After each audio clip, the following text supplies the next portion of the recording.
السلام عليكم ورحمة الله وبركاته. بسم الله الرحمن الرحيم. الحمد لله والصلاة والسلام على رسول الله وعلى آله وصحبه ومن والاه، وأشهد أن لا إله إلا الله وحده لا شريك له، وأشهد أن سيدنا ونبينا محمدا عبده ورسوله صلى الله عليه وآله وصحبه ومن تبعهم بإحسان إلى يوم الدين. One of the Quranic chapters or surahs that's really intriguing and very much relevant to our condition, regardless of our situation, regardless of who we are, regardless of what age we live in and what nationality we are and what continent we live on and where and how we are. This is relevant to all of us. And this chapter is none other than chapter 91, which is Surah Al-Shams. It's a beautiful surah in that Allah subhanahu wa ta'ala starts the surah by swearing about 11 times by different components of his creation. Allah subhanahu wa ta'ala swears by the sun and its brightness. He swears by the moon when it follows the sun. وَالشَّمْسِ وَالضُّحَاهَا وَالْقَمَرِ إِذَا تَلَاهَا. He swears by the day as it makes the sun manifest, and he swears by the night as it covers the sun, metaphorically.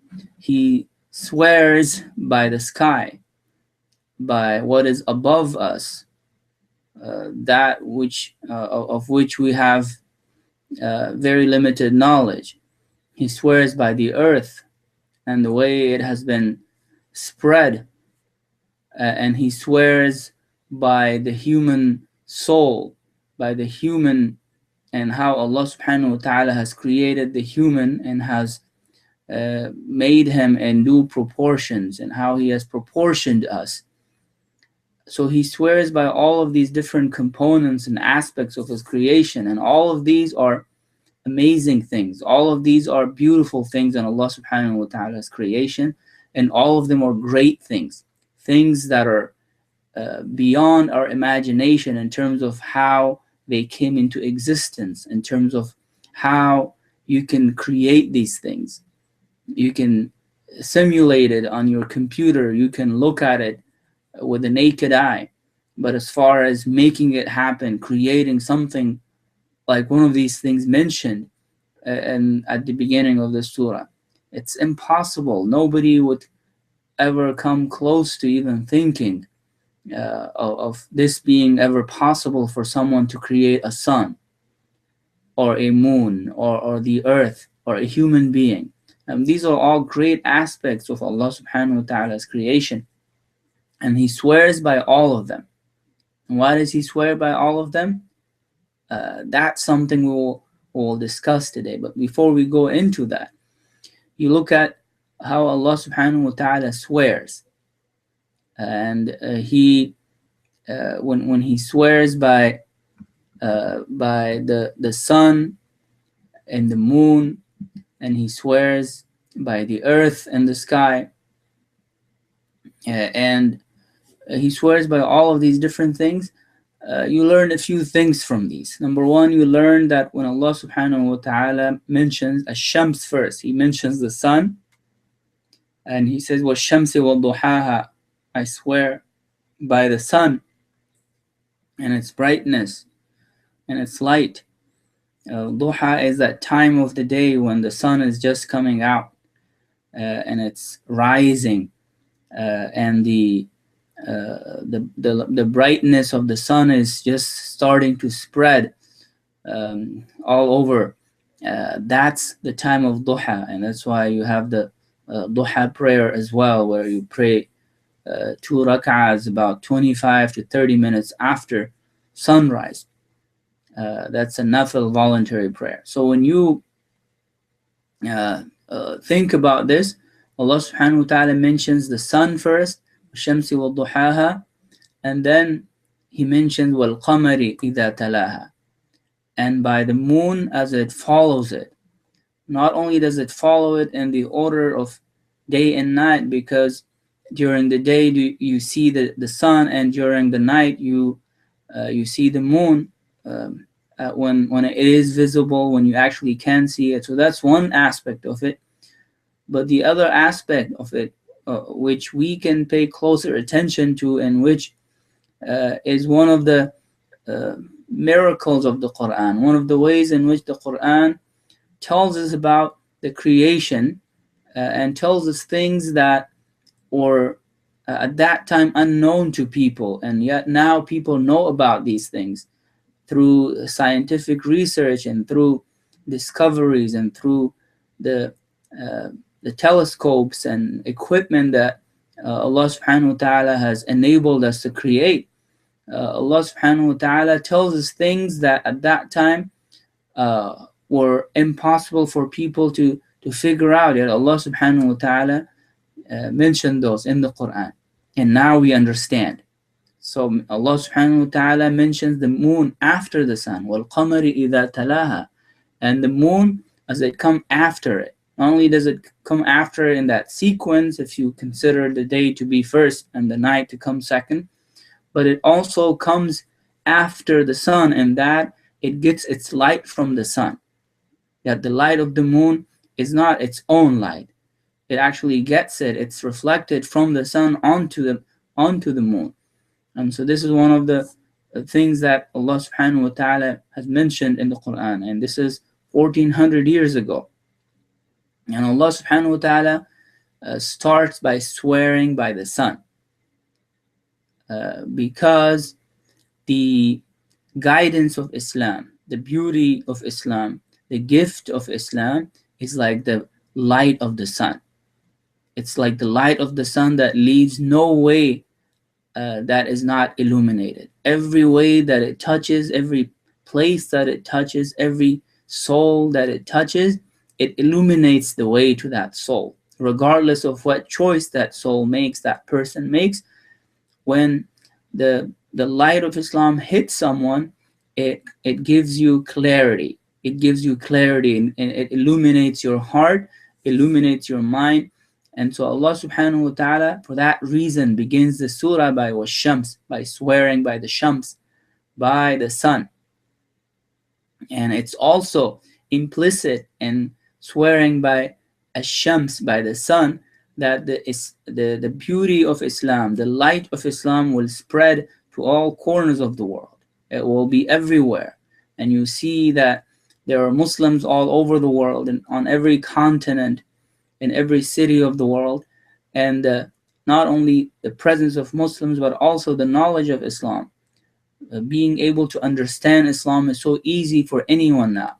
The basics of Islam, despite all the negativity that's out there, despite the fact that so many people, both crazy Muslims and crazy Islamophobes, are going full force to defame Islam and to give Islam a bad image.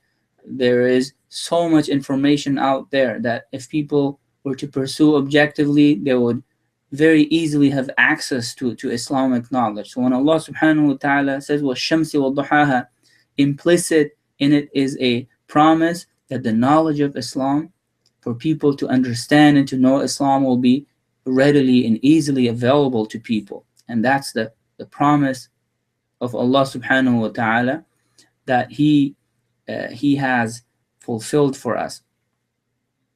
And then Allah subhanahu wa ta'ala mentions al-qamar, because the moon, what it does is it creates brightness and light in the darkness.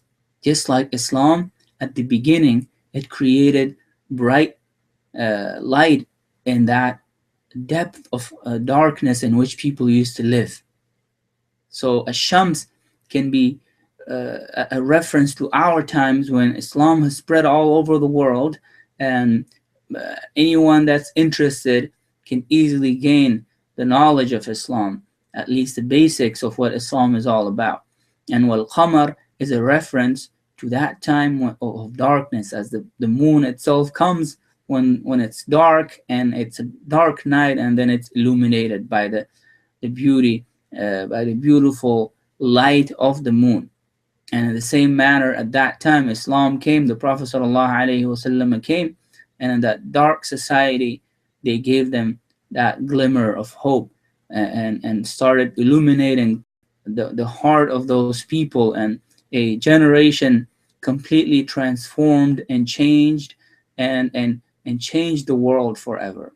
They changed the world forever, and they brought people out of complete chaos and misguidance, and complete destruction, to the way of constructiveness, to the way of illumination, to the way of benefiting the creation, and of encouraging knowledge, and of focusing and encouraging people to use their mind and to use their intellect.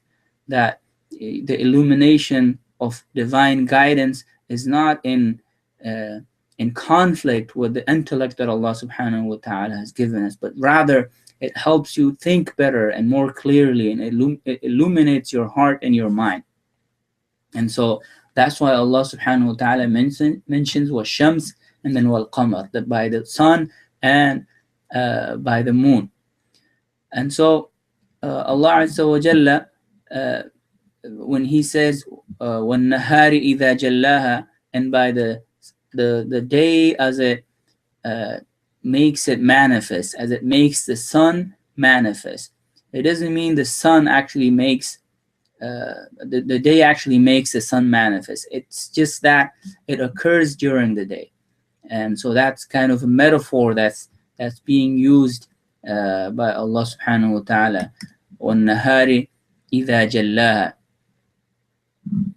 And so Allah subhanahu wa ta'ala, when He mentioned وَالنَّهَارِ إِذَا جَلَّاهَا وَاللَّيْلِ إِذَا يَغْشَاهَا, again, by the night as it covers it. So the night really doesn't cover the sun, but to our naked eye, when the night comes, it occurs, the disappearance, if you will, of the sun occurs during the night. So that's why the metaphor is by the night as it makes the sun disappear, as it hides the sun.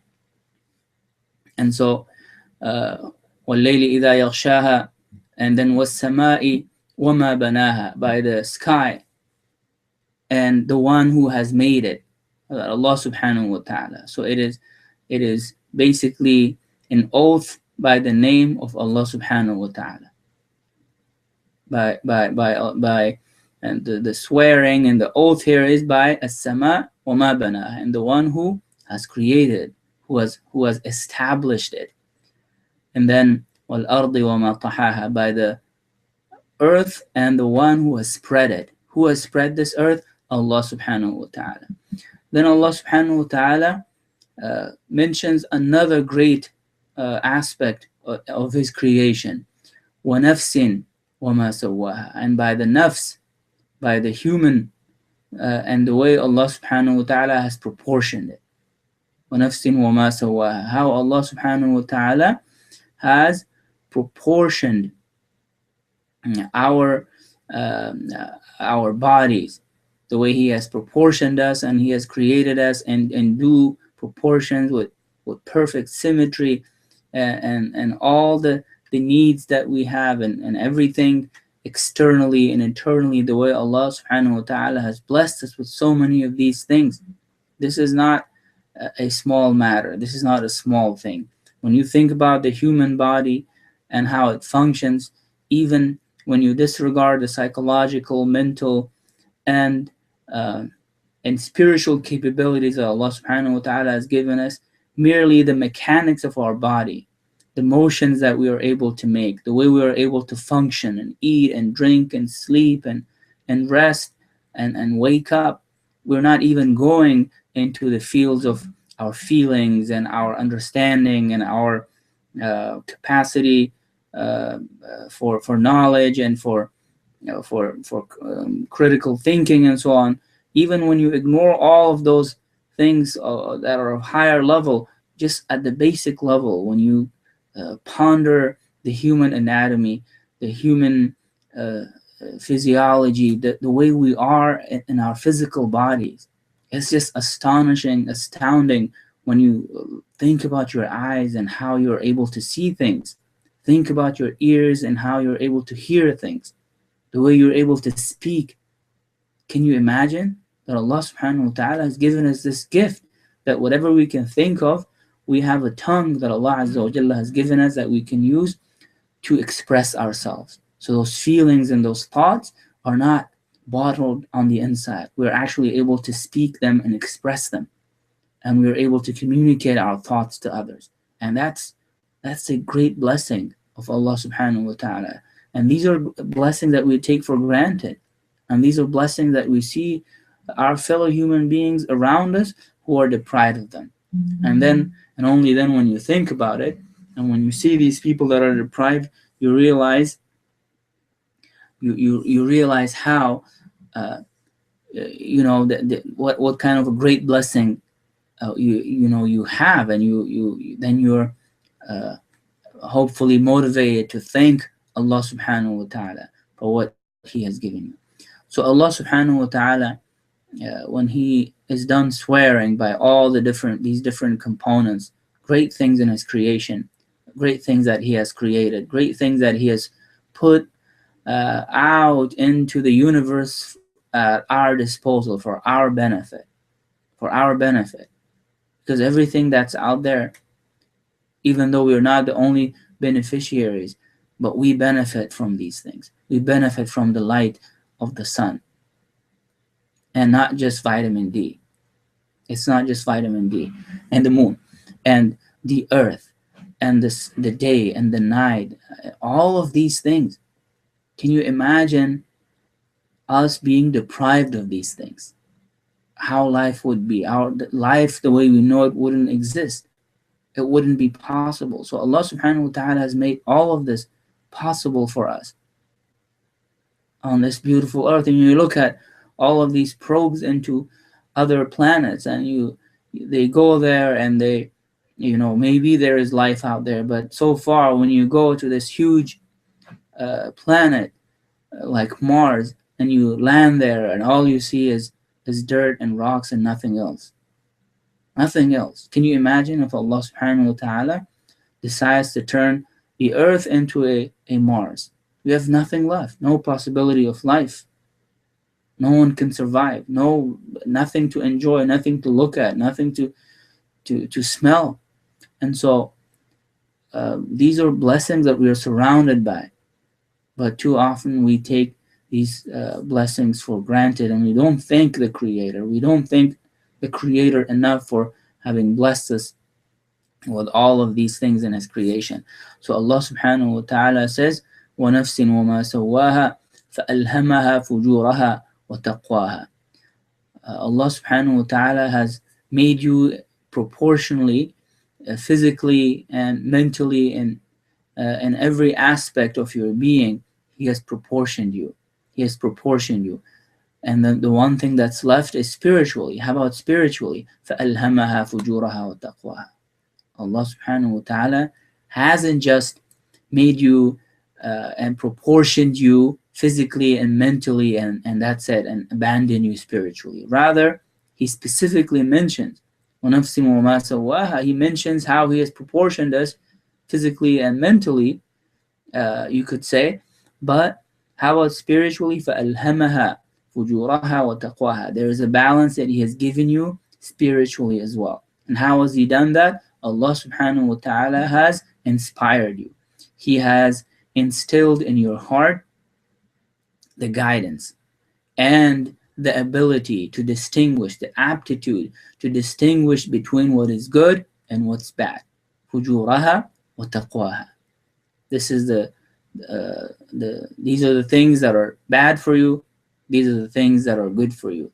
And this is something that is instilled within us. That is part of our nature. So it's very much within our nature that Allah subhanahu wa ta'ala has given us the ability to distinguish between that which is good, that which is bad. There is the inherent, intrinsic ability to do that. And so, why does Allah subhanahu wa ta'ala then send messengers and books and all of these things? It is to remind us, it is to take us back to our roots, to take us back to our original state, because the original state is that of enlightened mind, enlightened heart. It gathers dust over time, it goes astray over time. And when you go astray at an angle away from the straight path, the more you go on this path, the farther you get from the straight path. And so when you are misguided, that doesn't mean you don't have the capacity. You have it within you. You have been created with the fitrah, with the natural inclination towards your creator. But this natural inclination gathers dust over time, and over time it gets covered. Over time, you cannot feel it anymore. Your heart becomes numb to the Quran. It becomes numb to doing good. It becomes numb to caring about spirituality. And you see, it may some people might make it look like it is just the spirituality of organized religion and so on and so forth, and prayer and going to the mosque and going to the synagogue and the church and so on. And so they make it look like that's all that there is to religion, and beyond that there is nothing. But you can see that there are people out there that go into this world of abandoning spirituality, and over time what happens to them is they lose touch with their spirituality completely, because their hearts gather dust, and it's stained, and they continue and continue and continue. And what happens? They lose their humanity. Can you imagine? In this country there's a war going on, and it has been going on for generations, where the richest of the rich people, they're always constantly battling the system. The system is very much rigged in their favor. And when there are small little steps taken to free the system from their stranglehold, they respond very aggressively. They put more money. They put more money into the politics. They put more money into the courts. They put more money into passing legislation that favors them. They put more money into the campaigns of people that favor them, and that will continue to benefit them, and continue to look the other way while they bankrupt the country, bankrupt the economy, and make it look like people who are struggling, it's their own fault. Everyone who's struggling, they're lazy. Every single person whose wages have been flat since the recession. The recession came and it's long been gone, and the economy has improved. Just last month, it added 300 plus jobs. It's a record addition. For so many years we haven't had this kind of good economic news. But the reality of the matter is that those on the lower rungs of this society, they don't go anywhere. And we're not talking about lazy people, quote unquote. We're not talking about people who won't get up and do stuff. We're talking about hardworking Americans whose wages are stuck where they were 5-6 years ago. Now, what does that represent? It represents hearts that are blind, that are not illuminated, hearts that have gathered so much stain and so much dust that they don't care about their fellow human beings. Can you imagine? It's actually a doctrine. People actually teach this. This is a political philosophy, that you should not care about those that are less fortunate. Let them get up and find their way, while you control the legislation, while you control the corporations, while you control the money, while you control the prices, while you control the Wall Street, you control everything, you control the media, everything is in your hands, and yet you make it look like this is level playing field. It is not. In America, it is not a level playing field. And this is not about class warfare. This is about the vast majority of people who are struggling, and whose struggles are not just numbers. They're everyday people, black and white and Hispanic and indigenous and immigrant, all types of people. They're suffering. Not to say that we are suffering as much as people in some other parts of the world, but let us stop making those comparisons and consider this to be the country. This is the only home that we know. Most of us, this is where we live, and this is where we're going to die. And so all of this injustice that's going on, it's our duty to fight this injustice. It's our duty to be part of the solution, not to create chaos, not to do crazy things like those around the world that have hijacked the name of Islam, that do that, not only going against the teachings of Islam, but also very much completely destroying their own communities and the vast majority of their victims of Muslims. We're not talking about that kind of response and that kind of pursuit of justice. Because when you're talking about justice, even to the richest of the rich, you have to be just. You can't be unfair to them. You can't be unfair to them, and you can't oppress them. But we're talking about leveling the playing field. We're talking about everyone having a fair shot, an equal opportunity. That's what this country is all about, isn't it? But that has been sold to the highest bidders. And today it's so difficult for people that care about these things to actually get just some concessions, just a few concessions for the poor and the middle class and those who are suffering.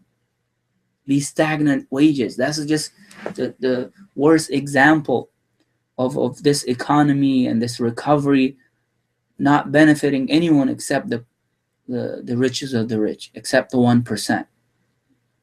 And what's that? The result of all of this is because when Allah subhanahu wa ta'ala talks about these things and these hearts in this surah, He says, فَأَلْهَمَهَا فُجُورَهَا وَتَقْوَاهَا. Allah subhanahu wa ta'ala has illuminated us, and He has guided our hearts. He has shown us the path.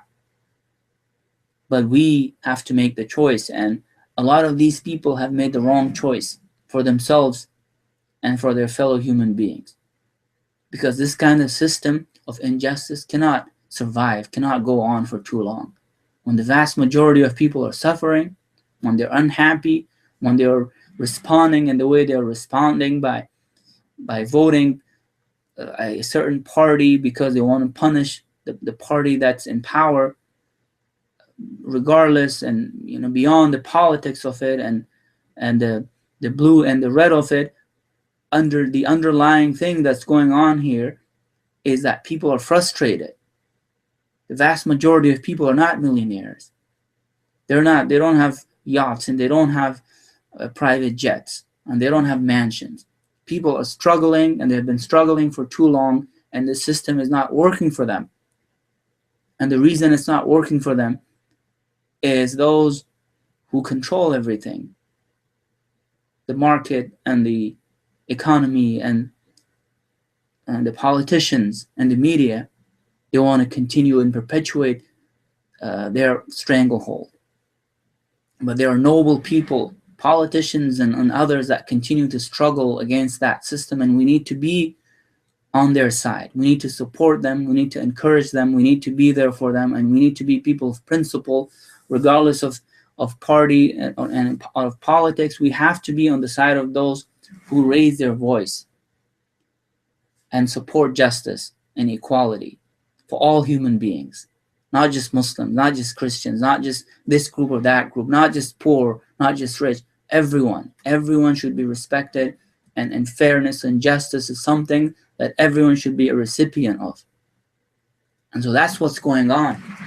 And so Allah subhanahu wa ta'ala really is talking about us. He really is talking about our current condition when he says فَأَلْهَمَهَا فُجُورَهَا وَتَقْوَاهَا. I've shown you the way, but a lot of you, too many of you have made the wrong choice, and you are on the wrong path, on a self-destructive path.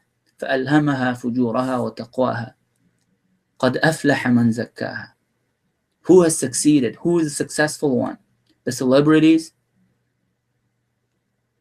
the Fortune 500 company owners, the yacht owners and the mansion owners and the politicians? No. قَدْ أَفْلَحَ مَنْ زَكَّاهَا. If you have purified your soul, then you have succeeded. That's the measure of success. To purify your soul, to be a decent human being, to care about your fellow human beings, to be there for them in a time that they need you.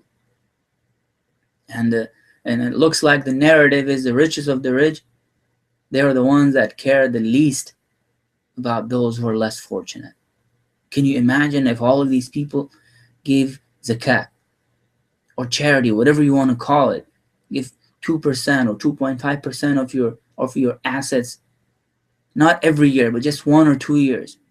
What a difference that would make to those who are less to do and less fortunate, not just here, but around the world. Can you imagine the richest people doing that? The top 5%, the top 10%. It wouldn't even be felt. They wouldn't even notice that wealth. But it will make a huge difference in this world. But who cares? There are not too many people that care about humanity and the plight of humanity. And that's the problem that we're facing in this country and around the world. And it's not about Islam and kufr. It's not about us versus them. It is a human struggle. All of humanity. We're all in this together, and we should all care for one another, and we should all, regardless of our religious affiliation and our national affiliation and whatever it may be, we have a common cause and a common struggle. The struggle for justice, the struggle for equality, the struggle for compassion. We don't need wars. We don't need torture. We don't need enhanced interrogation techniques. And it's despicable that all of this is coming out now, and this has been going on.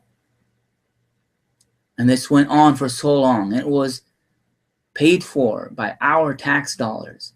In this free country, in this country which is supposed to be the beacon of hope and democracy and human rights, all these horrible things went on. We voted these politicians in.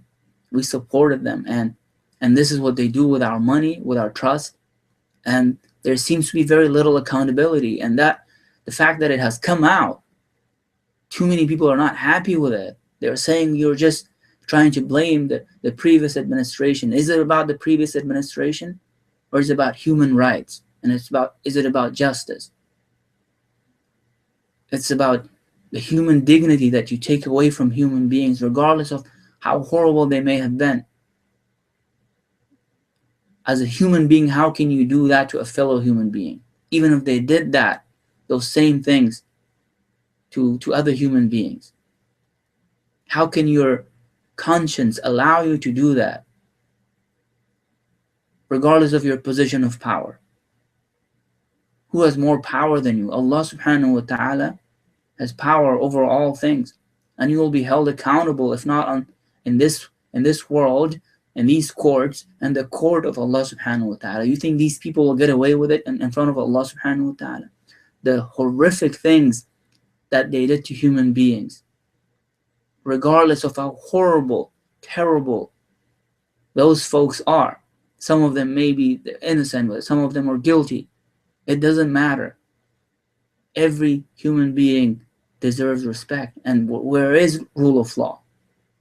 What is the difference between a civilized, advanced civilization and between people who are supposed to be misguided, barbarian savages? What is the difference? I don't see a difference between what the CIA did and what ISIS is doing today.